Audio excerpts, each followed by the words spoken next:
Yeah, there's two issues. One was this issue was very narrowly framed by the United Nations, focused on dangerous human-caused climate change. They ignored natural climate variability that was marginalized, and they assumed warming was dangerous without considering any benefits or of Mhm. increased CO2 or increased warming, or considering the regional variability of impacts. You know, northern climates would generally benefit from more warmth, for example. So it was framed very narrowly in an inappropriate way to support a particular political agenda. Okay, with that context, then, scientists quickly realized that their path to fame and fortune was to embellish this narrative, by cherry picking the science, the data, and everything else, all to support this particular narrative. So, yes, a lot of overconfidence, neglect of uncertainty, and in general, just weak justification of many of their arguments and Best part about conclusions. doing Money Talks is I get the opportunity to talk to people like Judith Curry. And by the way, her latest book is called Climate Uncertainty and Risk, Rethinking Our Response, a must read. Dr. Curry, by the way, a climate scientist, is the author of 180 peer-reviewed articles, also the former chair of the School of Earth and Atmospheric Sciences, Georgia Institute of Technology, a former member of the National Research Council Climate Research Committee, served on the National Oceanic and Atmospheric Climate Working Group, for 5 years, member of the National Academy of Climate Research Group from 2003 to 06. I mean, her career has included being awarded things like the Presidential Young Investigators Award from the National Science Foundation, the Henry G. Houghton Research Award. The list is long, as you can tell. And why is that noteworthy? Because after a lifetime of accolades and accomplishments, what is she best known for? Well, she's been called a climate denier, although she doesn't question that man has an impact on climate. No, she's called a denier because she dare question the political science, climate establishment. I mean, it's an incredible story, and I welcome her now. Very pleased to have you with us, Dr. Curry. Mike, thanks for inviting me. It's always a pleasure. And that's a heck of a list, by the way. That's 3 lifetimes of accomplishments. You know, this is such a difficult subject because I personally, off the top of my head, can't think of anything that's been more bastardized or thoroughly by politicians, interest groups. You of course know University of Colorado professor Roger Pilkey. He summed it up well. He says, "Can you think of any area of science with a larger difference between what everyone knows for sure, like media, politicians, activists, and what is actually so, the data, peer-reviewed research? But pointing those kind of differences out has made you unpopular for well over a few decades." Yeah, it's been a crazy ride. And my biggest sin has actually been criticizing the behavior of some activist scientists who have been behaving unprofessionally, in my opinion. And that was, say, my biggest sin. It's not so much about my criticism of the science or talking about uncertainty and national climate variability.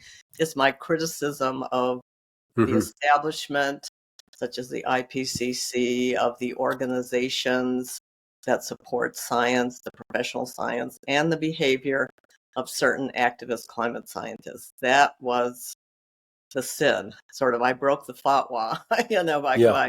by sort of criticizing these people. Is the basis of that criticism, and I know this is oversimplification, but basically they presented things with a level of certainty that just wasn't merited, wasn't justified, let alone some relationships, and I need some more from that. But it seemed right at the beginning when you were questioning it back in the early 90s that, like they were presenting things without the scientific background, but as if it had some. Yeah, there's two issues. One was this issue was very narrowly framed by the United Nations, focused on dangerous human-caused climate change. They ignored natural climate variability that was marginalized, and they assumed warming was dangerous without considering any benefits or of increased CO2 or increased warming, or considering the regional variability of impacts. You know, northern climates would generally benefit from more warmth, for example. So it was framed very narrowly in an inappropriate way to support a particular political agenda. Okay, with that context, then, scientists quickly realized that their path to fame and fortune was to embellish this narrative, by cherry picking the science, the data, and everything else, all to support this particular narrative. So, yes, a lot of overconfidence, neglect of uncertainty, and in general, just weak justification of many of their arguments and conclusions. Uh, is there a consensus? No, they throw that word around, as we both know, 97% consensus, which was an absurdity, by the way, as if science is consensus. It's not, but, they throw that around. What do scientists generally agree on, though? Which part? Okay, well, they agree that overall global temperatures have increased since the middle 1800s. They agree that humans have been emitting carbon dioxide and other gases into the atmosphere. They agree that the so-called greenhouse gases have an infrared emission spectra, which is the physical property that enables them sort of to heat the planet. Okay, that's what people agree on. Those are the so-called facts.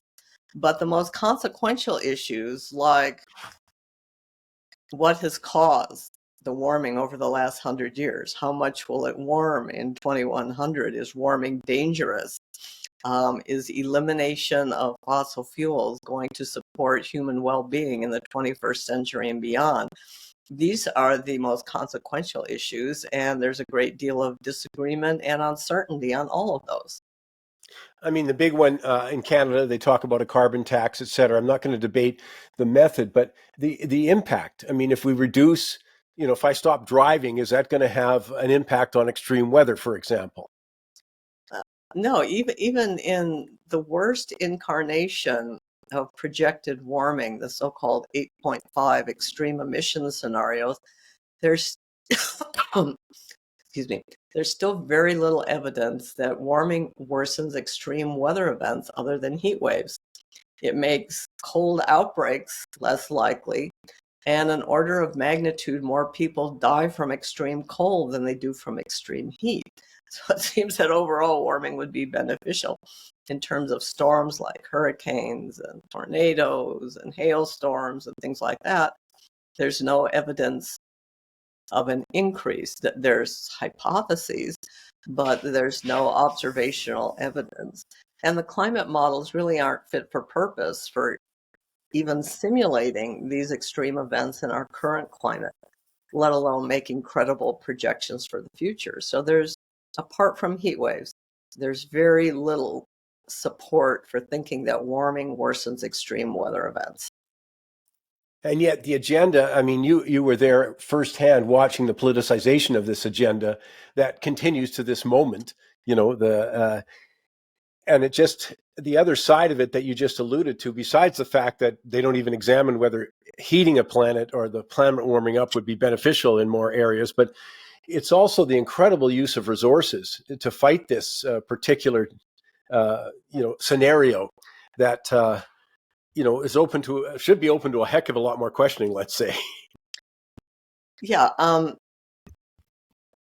this idea that we can prevent bad weather by eliminating fossil fuel emissions is just a fairy tale. That said, it makes some sense to transition our energy systems over the course of the 21st century to move away from fossil fuels, which have their issues and over time will become increasingly expensive and difficult to extract. So I think even if the climate issue wasn't on the table, we would be seeing a transition of the energy infrastructure over the course of the 21st century. Now, what the whole climate movement has done was, through their claims of urgency and code red and existential threat and all these artificial deadlines, people say, oh my gosh, we have to do this quickly. The only thing we can quickly do is wind and solar. But wind and solar, I mean, they're niche solutions, but they can't, once you get beyond like 30% you cause great difficulties to your electric grid infrastructure, even with adequate storage. There's asynchronicity issues, all sorts of problems, and it requires huge transmission lines, huge land use footprints that just aren't saleable. In a country like Canada, you've got so much open space, maybe it's not a problem, but even in the US, which has a fair amount of open space, there's still big pushback against every new transmission line, every new wind farm proposal, etc. So people don't want that. So, there's clearly better solutions that we have, on the table now, like nuclear power and the next generation nuclear technology, the so-called Generation 4, extremely exciting.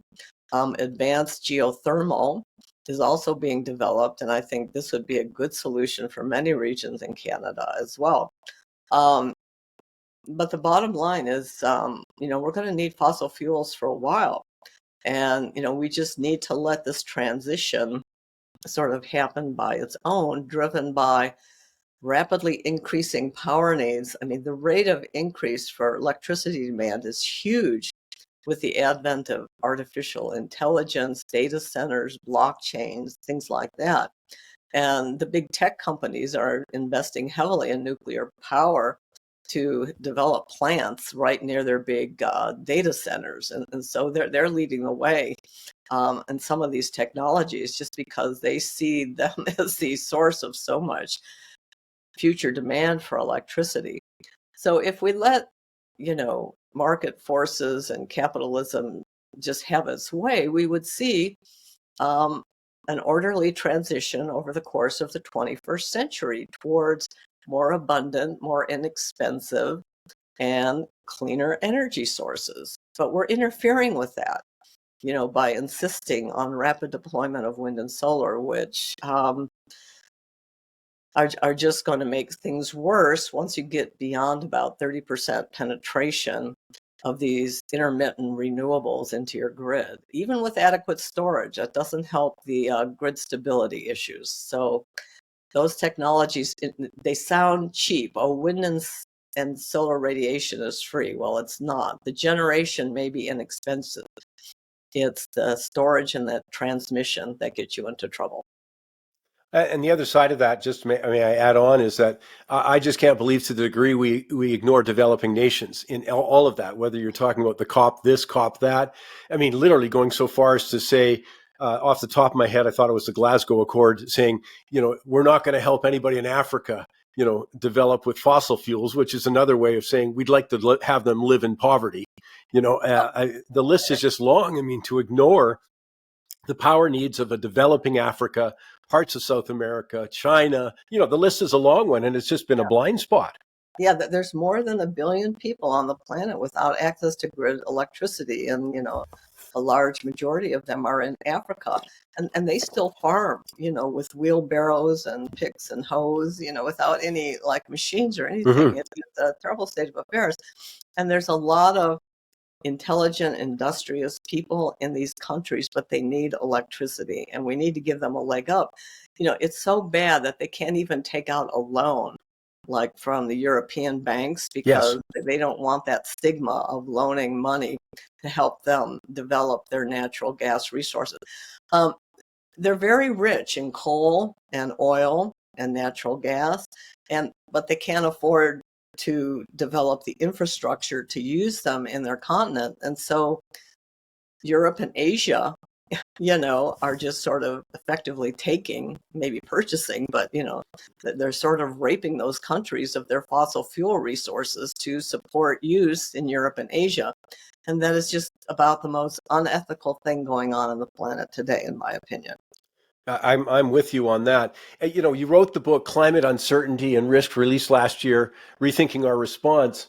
And I'm looking inside. The book is so worthwhile because it frames the challenges there, but you're alluding to one here that even if you go into the North American marketplace and you want to do wind, for example, you've got this huge opposition to, well, not in my backyard kind of approach. You've got huge grid problems, solar uncertainty, and their intermittent power. I'm just so astounded In Germany, for example, I know I'm oversimplifying and being a little too glib, but it was as if they woke up one morning and said, gee, you mean the sun doesn't shine every day?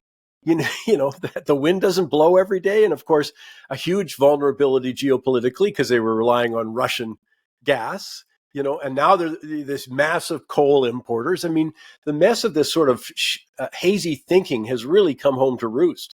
Oh yeah, it's terrible. I mean, Germany's just really destroyed its whole industrial base. I mean, effectively over this crazy issue.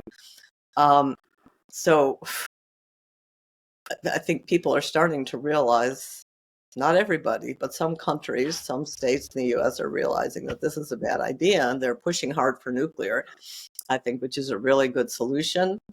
In the US, the regulatory environment is just crazy, so we can't build anything. It takes more than a decade to build anything when it should only take 2 or 3 years, just because of the regulatory environment, and that needs to be, addressed. But nuclear is a great solution. Personally, I'm very excited about advanced geothermal. That's a really good solution for the U.S. West and many parts of Canada.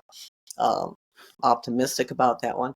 And I still think rooftop solar is a good solution because you put the energy, where you need it, and with batteries, you have a pretty good solution that gives you, your household, your company, or whatever, energy security if the grid goes down. Not as great as having your own local nuclear power plant, but I think it's a very good solution for households. But the issue, with net metering and the policies surrounding with this and how electric utilities are funded makes this awkward. So we need to rethink all of this, the economic infrastructures of the utilities in terms of how they accommodate rooftop solar, because I think that is a solution. It doesn't really hurt the environment. It doesn't take up any additional land. It's right on your rooftop, and it gives people autonomy and security over their own energy supplies. So I think rooftop solar is around to stay. The big solar farms, that's another story. Again, huge land footprint, huge ecosystem impacts. And I can't believe that, environmentalists are buying that one. Greenpeace got its start, in the 70s was save the whales. And now with the offshore wind turbines off the mid-Atlantic coast in the US, killing all these whales, and Greenpeace doesn't seem to care. That this whole climate issue trumps everything, even real environmentalism. So it's just common sense has left the room. Yeah, your point, though, that it trumps everything, I think is so apparent, whether we're talking about the amount of money going into it and no other priority. It doesn't matter what, there's no other priority. Even when you look at the numbers in the West for net zero, and they haven't costed them out because they couldn't and get it accepted by the public, but it's been that or nothing. And I think that's where the danger, and the other thing, as I said, especially the alarmism around that we have to do this yesterday, that, the world's going to end if we don't do it next week, which I think prevented practical solutions and, something realistic. I mean, we're not ending fossil fuels next weekend, although there's people in government who thinks we should, which is an absurdity. Yeah, it's total. Even the International Energy Agency acknowledges that you can't make this transitioning by first kneecapping the fossil fuels and then hoping something else comes along to fill in the void. First, you have to make the investment in new energy sources. And once you've done that, and they're not too expensive, then, then you can knock off the fossil fuels. But ironically, you need plenty of fossil fuels to support the energy transition with all the mining and construction, steel and cement and all this. And so, they're, by kneecapping the fossil fuel industry in the near term, it's just another example of everybody shooting themselves in the foot over this issue. Now, it's a silly question maybe to ask you, who've written books, 180 articles, been in the forefront of trying to get a more realistic exchange and discussion around climate issues. But what would you think? How do we get that further? There's many statements made that are just, unsupportable by science. How do we change that emphasis, which then again, I think would spur more practical solutions, more realistic solutions? Okay, I mean, it's not just stupidity that's behind this. I mean that there's a worldview and a political agenda, sort Hmm. of a neo-Malthusian view that humans are a blight on the planet and we're overpopulated and we need to destroy capitalism and all of these kind of things. We need to go back to nature, how people lived 200 years ago. I don't know what they want, but it's really an anti-human worldview, and to support all this we need world government through the United Nations. So there's this big worldview out there, that with its political embodiment being the United Nations, that we're up against. So you know the way forward is from the bottom up, I think, with individual countries, individual state governments, individual companies coming up with solutions and experimenting. And we have all these mini laboratories, all these different countries, all these different states trying to see what works and trying to advance technologies. And the big tech companies really pushing hard with the Hmm. small modular nuclear reactors, and on it goes. And all of this experimentation by all these different groups is going to generate learning curves. So we figure out what works, what doesn't. We figure out how to lower the cost. Okay, then we're off and running for the 21st century energy transition, which I think would almost be farther along at this point if it hadn't been for all these net zero mandates and whatever. Because we do, need more abundant, more inexpensive, and cleaner energy. Everybody acknowledges that. And so, let's just unleash ingenuity, our economic tools, government support to some extent, then, let's run with it, get on with it, rather than wasting all our energy over politics and accusing people of deniers and misinformation so they can litter the environment with wind and solar farms. It just makes no sense. Well, as I say, there's, as you mentioned, and I certainly agree, there's other agendas at work here besides the climate, that have, climate has created an opportunity. Much we can go into that. But in the meantime, I just want to thank you for taking time and recommend the book. That people, I think people have a responsibility and an opportunity to get informed. And the name of the book, you can get it on Amazon right now, Climate Uncertainty and Risk, Rethinking Our Response. Dr. Judith Curry, thanks so much for finding time. I hope we can visit again in the near future. Okay, thanks, Mike. I enjoyed it.